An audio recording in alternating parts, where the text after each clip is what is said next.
Okay, so we are starting chapter 6.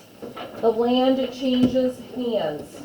So we talked about what was going on with the Ojibwe and the Dakota, the early Ojibwe Dakota, how they lived, then the fur trade comes, and what happens during the fur trade. And now things are really going to start changing in this area that we now call Minnesota. So our first key term is westward expansion. During the 1800s, the movement of settlers and immigrants from the eastern United States to the Midwest and to the West. So if we look at the United States map, over here on the East Coast is where those first 13 colonies were that became the first states of the United States. Way over here. We know on a map, you go up, it's north, down is south, to the right is east, to the left is west. What do we see to the west of those first 13 colonies? What is this space? Christina? They weren't states at the time. What was it, Nolan? Spanish colonies. Not Spanish colonies. Other colonies. Not other colonies. Bridget? Native people. There were people that were living on this land. American Indians, we talked about the Dakota and the Ojibwe living up here. There's lots of other American Indians living. What, is this water or is it land when we go to the east? Oh, sorry, when we go to the east. Water, that's the Atlantic Ocean. When we go to the west, what do we see? So we have the first 13 colonies become those first 13 states of the United States. And our forefathers said, it is our destiny to go from sea all the way to shining sea. We call this westward expansion when they were expanding to the west. It's called manifest destiny. They were saying it's our destiny to have all this land become the United States. It is meant to be. So that manifest destiny is a term that you will definitely hear about when you take American history. Okay, it's a big term that just we start learning about it now. So that westward expansion is as they move across west. Did the manifest destiny become reality? Does the United States go from sea to shining sea? Yeah, right? We've got our East Coast states, the original states. We've got California and Oregon and Washington. So we have all this land has become states. It wasn't so in the very beginning. It was just here on the East Coast. So now they're going to start expanding west. And we're going to focus on when they come into the Minnesota area. What we now call Minnesota. And back then, we know the Ojibwe and the Dakota lived here. There was fur trading going on. But there wasn't a name given to it yet. It was just the land. So we're going to see how things come about. Treaties are a written agreement between two or more nations. Our country, the United States, has treaties with other countries. We also have American Indian nations. So even though it's not a country like England and Spain and France, we can make treaties with those American Indian nations. What do you think we'd want to make a treaty with them for? Adeline? Land. Because back during the fur trade, they wanted all that fur, right? They wanted beaver pelts. Well, now, with the westward expansion, the U.S. government wants land. They want a big, powerful country.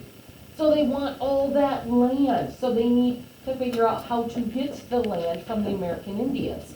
And we don't want to just come in and say, oh, we're the big, powerful United States. We're just going to take it from you, because that's not nice.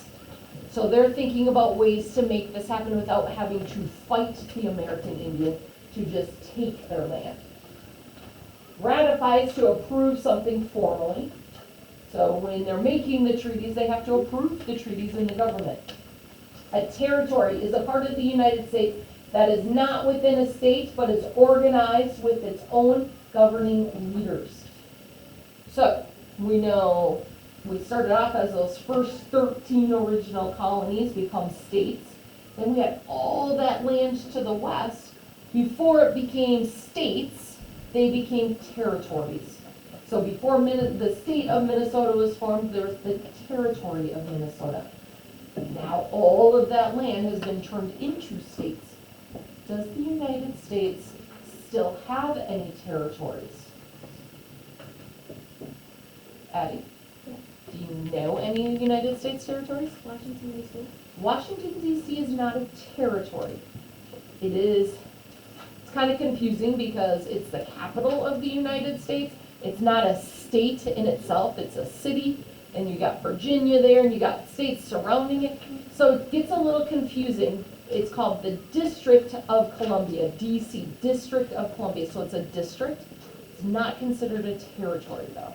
Harper, U.S. Virgin Islands. the U.S. Virgin Islands. That's a territory of the United States. Nolan? Puerto Rico, Guam, the American Samoa. So we still have several territories, okay? So these are places that they're not an actual state, but they have their own governing that they do, their own governing leaders, but it is a part of the United States. The United States protects them, right? So there's certain things that they are separate from the United States on because they have their own governing leaders. But we also have, so they have their own governing, but they're protected by the United States. I don't know. Can they use our president or do you use if they have So I don't know all the details to go into that. And I know we don't have time to go into all of that, but that would be a really interesting thing to look up on how the governing of those territories works. They don't vote for our president, so it gets tricky because I can't answer that quickly. Harper, I thought the U.S. Virgin Islands and Puerto Rico voted. did they? Yeah. I'll have to look into it, because it's not Minnesota history, so I haven't covered it completely. So I will look into that, but I can't do it right now. Okay? Good questions. Rocco, super quick, we're in the middle of learning. Aiden, you what? Can you erase it? Thank you. All right, annuities are an annual payment of food and money that the U.S. government paid to the American Indians in return for their land. Because remember I said they didn't want to just take it. They didn't want to fight them for it. So they made those, they made treaties with them, and in the treaties, they had set up what kind of payment they would give. And when they get the land from the American Indians have to go somewhere, because now all of a sudden they don't have all this land that they can follow the buffalo on, and they can rotate from season to season where they're living. Now they get put onto reservations. A reservation is a land set aside or reserved by the U.S. government for use by an American Indian group. So they used to have this much of Dakota lived on this much of Minnesota. Now they're going to live on small reservations. So we're going to see how that works to go from the big area that they lived on to the small areas. Debt is something that is owed, such as money, goods, or services. So remember back in the fur trade, when we said in the fall, some American Indians would get credit and say, hey, give me these 7 new traps, and I'm going to give you all these pelts in the spring. Well, what happens when the fur trade dries up? People don't want the beaver pelts anymore because the beaver hats have gone out of style. How can they pay for that credit they have? Those 7 traps that they got, they need to be able to pay for that, but they don't have money. So they go into debt and they owe. So we're going to see what happens with that. And assimilation is adopting the values and habits of a larger group. That's something we're going to talk about all year long, how assimilation plays a part in things. So we're going to learn what happened with the Dakota and the Ojibwe with that assimilation. So now let's look at our beginning of our chapter video. The land changes hands. This is St. Paul, Minnesota's capital. It's a big city with skyscrapers and hundreds of thousands of people. But travel back to the early 1800s, and what do you think St. Paul looked like? This was St. Paul in 1845. Minnesota wasn't a state yet, but the U.S. government wanted this land for thousands of settlers moving west. Many European Americans saw this land as a place of opportunity, a new place to start a farm, log the forest, or begin a business. But the land didn't belong to them. It belonged to the Dakota and the Ojibwe. This land had been their home for centuries. In 1805, the U.S. government started making written agreements or treaties with the Dakota and Ojibwe so it could have some of the land in Minnesota. Often these agreements were unfair to American Indians. Many didn't want to give up their land. You're coming and asking me for my country. Makes me sad. Others felt they had no choice. The U.S. government was powerful, and more settlers were arriving each year. For the Dakota, their way of life was changing. The powder in our rifles is wet. It will not burn. We kill no game. Nothing. Trading their land would bring money that would help the Dakota survive. In 1851, treaties with the Dakota opened millions of acres for farmers and loggers. Right away, thousands of European Americans rushed into southern and western Minnesota to start new lives. The Dakota were forced to move to 2 reservations along the Minnesota River. In 1858, Minnesota became a state. Over the next few decades, the United States signed more treaties with the Ojibwe to gain access to northern Minnesota. Most Dakota and Ojibwe now lived on the reservations guaranteed to them by the treaties. Life had changed for everyone, some for the better, for others for the worse. Think about the land where you live. Do you know who it belonged to in the early 1800s?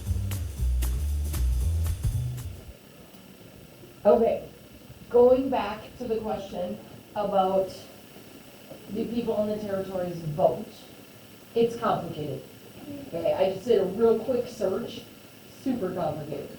So they can, one place says that they don't vote, another site saying they do vote, but they don't have representation in the Electoral College. So the Electoral College is when, if you were watching on election day, they were saying, oh, the magic number, they need to get up to this number. Like, oh, they got Minnesota, that was this many votes. They got, I don't have the numbers off the top of my head, it's based on how many people live in the state. Like, one state you might get 4 Electoral College, another one you might get 11. So it's dependent on each individual state. So the territories aren't in the Electoral College. So they might be able to vote there, but it's more symbolic. It really doesn't count.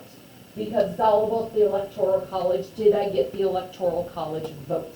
Did Minnesota go blue or did it go red? And, so it's very complicated.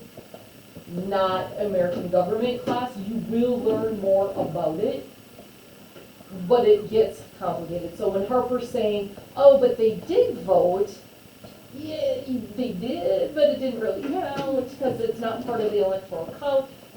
In my quick little 2-minute search that I did is not enough for me to be able to explain it to you, and it's not a class that I can dedicate to it, but you will learn more about how the government works as you go through the years, okay?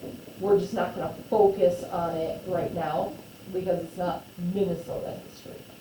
So, long story short, it's complicated. All right, let's go into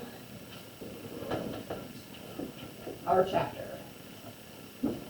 So first we have our introduction. For nearly 150 years, European fur traders and travelers had come and gone from the land we now call Minnesota. Most of them were not interested in changing the ways of the Dakota and Ojibwe or in owning the land. The traders and their employers, the big fur trading companies from France and Great Britain, were mainly concerned with making a profit. So fur trade, they don't care who owns the land. Fur traders want to help so they can sell it in Europe and they can make money, right? So for 150 years, it wasn't a big deal who was actually owning the land. That's going to start to change. Fur trading companies, though, were not the only ones to see North America as a source of profit. In addition to animal furs, North America was also full of other natural resources.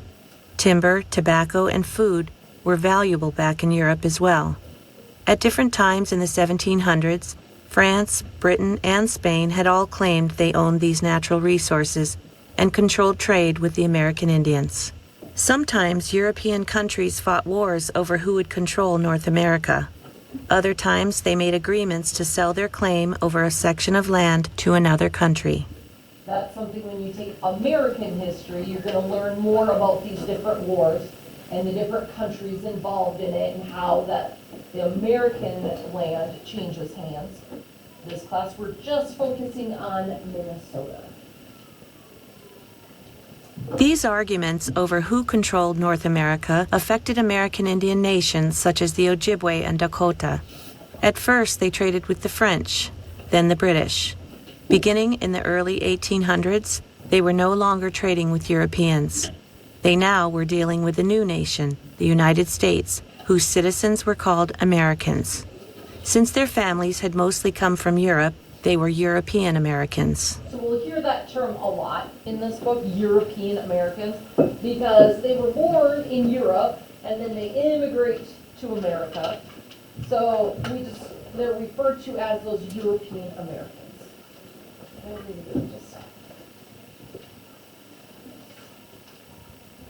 All right, so a new nation grows. So this is the first question on our comprehension page.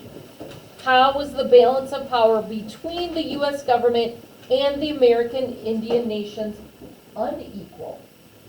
So without knowing, without reading ahead, how do you think that balance of power would be unequal?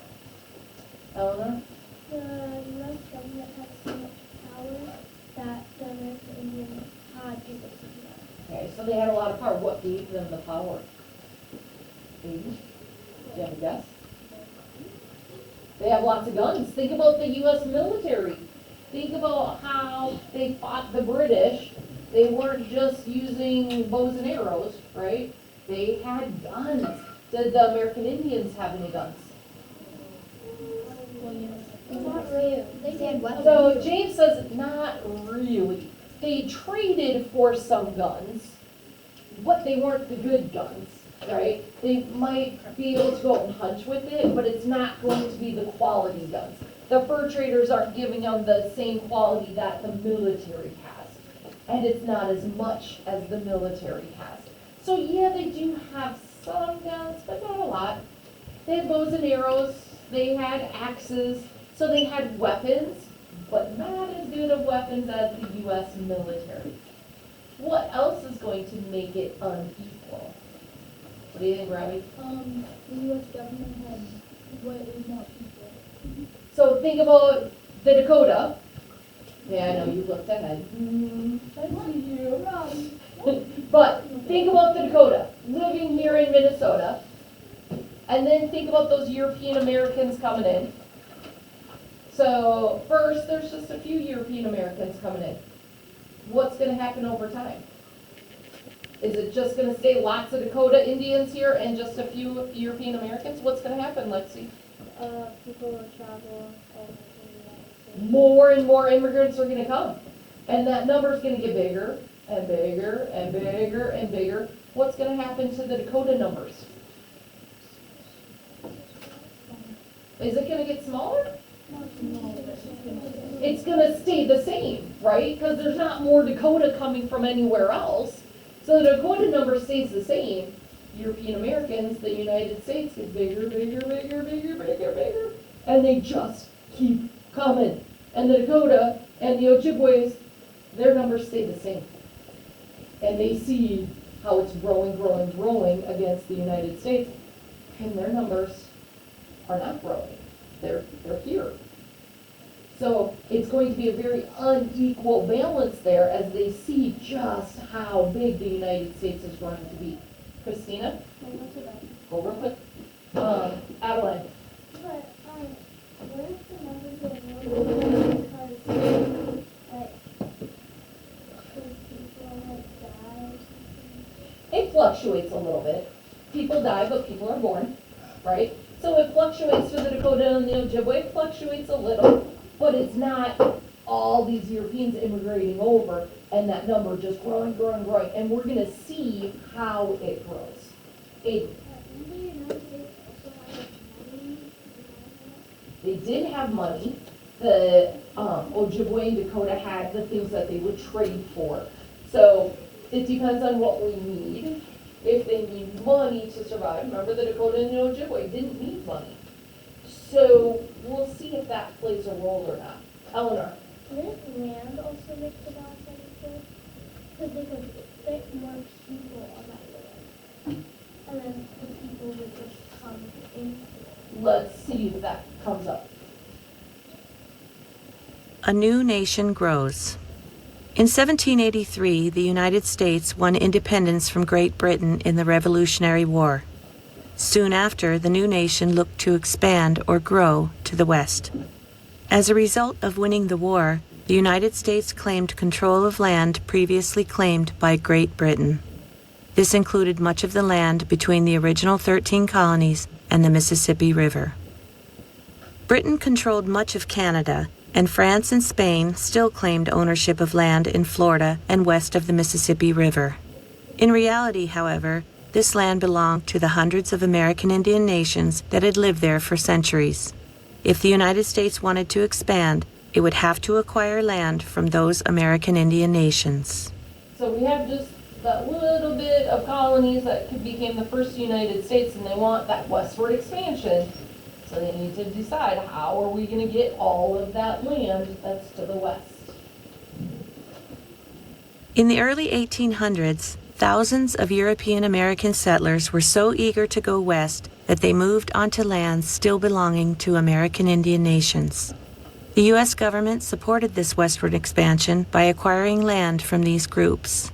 Sometimes the United States made written agreements called treaties with American Indian nations to buy land for cash and goods. The making of treaties was, and still is today, a familiar practice between sovereign, self-ruling nations. So they were saying, okay, we're going to make treaties with you, so we can get the land and you can get stuff that you need. The treaties between American Indian nations and the United States were complicated, however, because the balance of power was not equal. Both sides knew that the United States was more powerful. It had more money, more people, and more military power than individual American Indian nations. As a result, most treaties favored the U.S. government at the expense of American Indian nations. So if I'm going in to make an agreement with, can I pick on you, Kylie? I'm going to make an agreement, I'm going to make a treaty with Kylie. I'm the teacher. I've got more power, I've got more say. Is it necessarily going to be a fair agreement? I might, if I'm not the kind, generous, loving person that I am, I might come in and say, ooh, I want what you have. So I'm going to give you a little bit of something. I'm going to dangle a little carrot in front of you, say, ooh, I know you want, oh, you need some money because you don't have any money. And I know you might want some of the straight goods I have to offer, but I want all this land from you. Is Kylie going to say no to me? No. Why probably not? She wants the stuff I'm offering, but does she want it enough to give up all of her stuff? Well, why might you say, okay, I guess. Why else, Eleanor? Because they are more powerful, and if you don't, you may get yourself Lose it anyways, right? So Kylie might say, oh gosh, Mrs. Gambino's got all that power. If I don't say yes to her, she's just gonna take it from me. And do I want nothing? Or do I want something, right? So you want something. So the person that has all the power, the United States government, might make it a little unbalanced. They might say, we get all of this, and yeah, we'll give you some stuff, but not as much as you deserve, because we don't have to, right? We're not just stealing it from you. We're not just coming in and I'm taking it all from you. I'm gonna be kind and give you something, but it's really not what you're owed.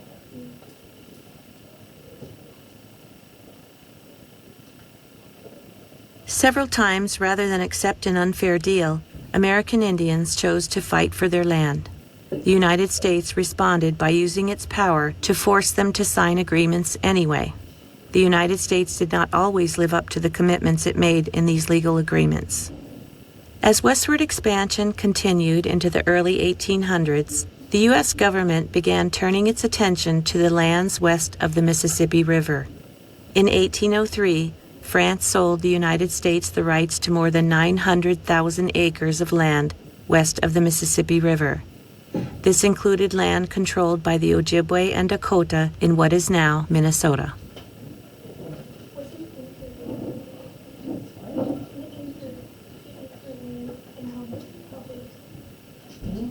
I don't know what you're talking about.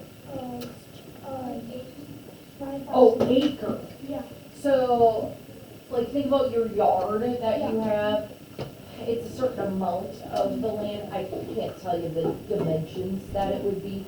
Like, I know my yard, I believe, is like half an acre. Sometimes in smaller neighborhoods, it's like a quarter of an acre. If you live on a lot of land, you might have several acres. It's just the amount of land. Okay, so sometimes those American Indians said this is not a fair agreement. We're giving up this land, we're gonna give you this and we want more. So no, we're not gonna sign this treaty. And then the US government, with all of their might, said, yeah, you think you have a choice. Nah, you gotta sign the treaty. We've got all this power, we've got all this military, we've got the guns, we've got the people. Sign it. And they forced them to sign it. So they had a choice, but not really. Okay. They were forced to sign it sometimes. And sometimes, some of the treaties, the US government said, we know we agreed to this, but now we're fighting this war and we need this money to go towards the war. So yeah, you're not gonna necessarily get what we said we would give you. This is a common thing that happens when countries take over another country, other land, right? This isn't something that just America did. This is what happens when you have a big industrialized country, power comes in and they take, right? We try to live up to our Catholic social teaching, treating people with dignity and respect and making sure everybody's being treated how they should be treated. We're human, and people don't always live up to behaving how they should behave. So we will be hearing about times in Minnesota history, times in America history, where we did not behave the best. But remember, as we're talking about history, we don't want to just look at it on that timeline, this happened, this happened, this happened. We want to look at that cycle, that circle. So we learn from it, so we don't do it again, right? So it doesn't happen again. That's why we learn about the mistakes that people have made in the past, so we don't make those same mistakes again. And we remember how to treat people and how to interact with people who are different, interact with people who don't have as much as we have. So we will be hearing about some stuff where you go, oh, we did not do good. That we will learn about. In all of history, humans don't always make good choices, but we learn from it so we can do better. All right, the first land deal. So, you're going to give 3 details about the Treaty of 1805. So we're going to learn about this treaty, the first treaty made in this land of Minnesota with the Dakota. So you're going to have to write down 3 details about it. So let's learn about the treaty. The first land deal. In 1805, a young U.S. Army officer named Zebulon Pike traveled with 20 soldiers up the Mississippi River. He had been sent by the U.S. government to acquire land on which to build a fort. Pike camped on a flat, sandy island where the Minnesota River joined the Mississippi River. This area was important to the Dakota. They called it Bdote, the place where two rivers meet. Believed by many Dakota to be the place of origin of their people, Bdote had long been a place for celebrations and trade. It was here that they began a new relationship with the United States. So this is very special land for the Dakota, where the two rivers meet. And we're going to find out why the United States wanted this land specifically. Okay, so it's important to the Dakota, but it's also important to the United States. 7 Dakota leaders who lived near Bdote met with Pike. He told them that he had been sent by the United States to find a good place for a fort. Pike gave gifts of clothing and tools to the leaders. He then asked to purchase land so that the United States could build a fort. The fort would be a base for military soldiers, government agents, and fur traders. Anybody know of a big fort here in Minnesota? Robbie? Fort Snelling. Fort Snelling. This is the beginnings of Fort Snelling, my friends. The 7 Dakota leaders discussed the offer. Not all of them agreed that selling their land was a good idea. Finally, just 2 of their leaders, Little Crow 3, or Chetan Wakuamani, and He Sees Standing Up, or Wanyaga Inaji, signed a document granting the United States 2 small but important pieces of land. One was at the mouth of the St. Croix River, where it joined the Mississippi River. The other ran along both sides of the Mississippi, from the mouth of the Minnesota River north to the Falls of St. Anthony. So we can see this land here. On the big map of Minnesota, you can see it's just a small little area. And in that small little red box, we've got those 2 little green boxes. All right, so it wasn't a lot of land. So they're saying, okay, we heard what's been happening in other parts with other American Indian tribes. We know the United States is big and powerful. They're going to make us do this anyways. Let's just keep them happy and give them just a little bit of the land. Just a little bit. So let's see what they get out of the treaty. So here comes the terms of the treaty. So details of the treaty. Pike gave out $200 worth of trade goods, but the 2 sides did not agree on a final price for the land treaty. The next step was for the United States Senate to ratify or approve the 1805 treaty. They finally did so in 1808 and decided to pay the Dakota $2,000 for the land. It was the first time that the United States acquired land from the native people of Minnesota. The U.S. government did not send payments or take possession of the land immediately. It was not until 1819 that soldiers arrived to build a fort on the land that Zebulon Pike had bought from the Dakota. That fort would eventually be called Fort Snelling. So from that first treaty of 1805, you need to put down 3 details, okay?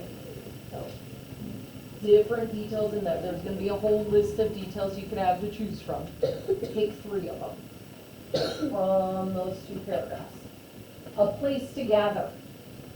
So place to gather's question is, why did the U.S. government build Fort Snelling? Why did we need Fort Snelling? They sent Zebulon Pike to find a great place to put a fort. Why did we want it? A place to gather. Fort Snelling was a military base, but its soldiers were not there to fight. Their main job was to enforce U.S. laws related to the fur trade. The United States believed the fort would help protect the U.S. fur trade from the British and would also help keep peace between the Dakota and the Ojibwe. Right there. More than 200 U.S. soldiers lived and worked at Fort Snelling in the 1820s. Their main responsibility was building the fort itself, a task that took 5 years. They built it high on the bluff above the confluence or meeting of the Mississippi and Minnesota rivers. 4 defensive towers and an imposing stone wall enclosed the fort. Just west of the fort was the headquarters of Indian Agent Lawrence Tolliver. The Indian agent worked with the military to keep the fur trade operating smoothly for businesses such as the American Fur Company. So they're not building the fort because we're going to fight from the fort. but they're building that fort for protection from the British to make sure that the fur trade continues to happen. They want to make sure there's no fighting with the fur trade, that people are following the laws. And we're going to find out why this location would be important. So as we go through this chapter, we're going to see why this place specifically is great.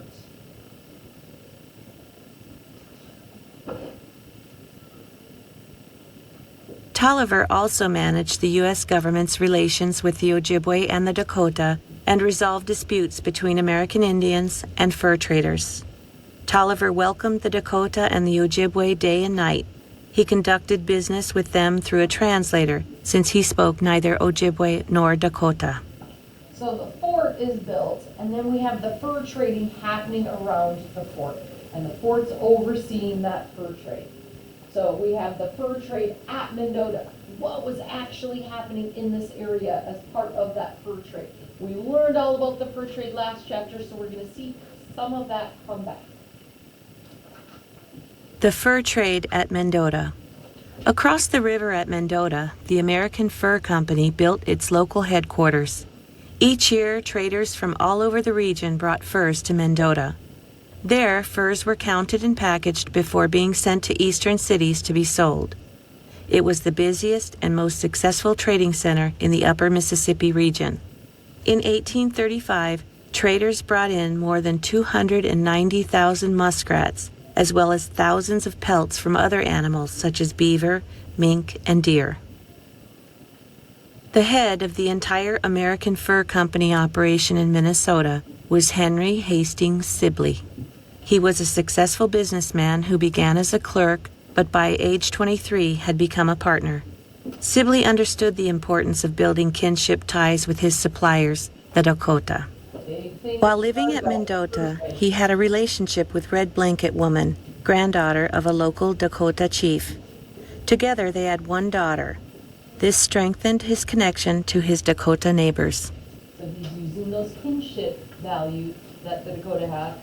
He's making a relationship with them so he can be this successful businessman. He's going from the clerk to a partner. So he's a fur trader now, owning the trading posts. He's working his way up. Surrounding this American outpost was the Dakota Nation. The two closest settlements were the Medewa-Canton villages of Little Crow and Black Dog, both named after Dakota leaders. Down the Mississippi River and up the Minnesota River stood dozens more Dakota villages. This was Dakota land. For now, Americans could live only on the land purchased by Pike in 1805, but this would change in the coming decades. So they had just those two little green pieces that we saw on the map that they were living on. All the rest was still Ojibwe and Dakota land. We're going to see how that changes as we go through this chapter. So we have answered questions 1, 2, and 3 on our reading guide. So if you did not get those done, you're going to want to bring your book home and work on it as homework. We are going to come back to this on Friday. So tomorrow we have third grade buddies. Thursday we have our field trip. So we will come back on Friday. If you're watching this at home, I hope you are well. I hope to see you soon. Have a wonderful day.